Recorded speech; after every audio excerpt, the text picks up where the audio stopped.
தமிழகத்தில் திமுக அரசுக்கு எதிராக யார் கருத்து தெரிவித்தாலும் அவர்கள் மீது குண்டர்களை வைத்து தாக்குதல் நடத்துவது தொடர்வதாக வானதி ஸ்ரீனிவாசன் எம்எல்ஏ விமர்சித்துள்ளார்.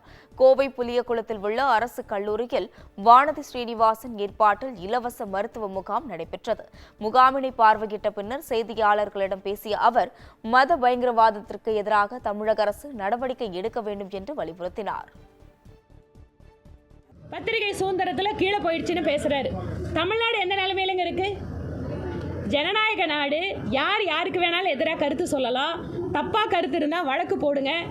ஆனால் கருத்து சொன்னவங்களுக்கு எதிராக வெடிய குண்டர்களை மாதிரி கைது செய்து தூக்கிட்டு போகிறது.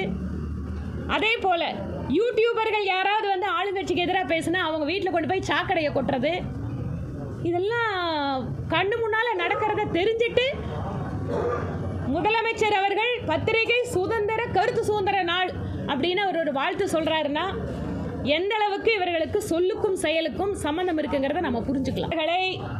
துணை முதலமைச்சர் அவர்களை அல்லது ஆளுகின்ற அரசாங்கத்தை எதிர்த்து பதிவிட்டால் உடனடியாக பாயக்கூடிய காவல்துறை, பிரதமர் மோடி, உள்துறை அமைச்சர், இந்திய அரசாங்கம், அதுக்கும் மேல நம்முடைய இந்திய ராணுவம் இவர்களை பற்றியெல்லாம் கேவலமா பதிவு பண்ணியிருக்காங்கன்னு சொல்லி புகார் கொடுத்தால் கூட நடவடிக்கை எடுக்கிறது.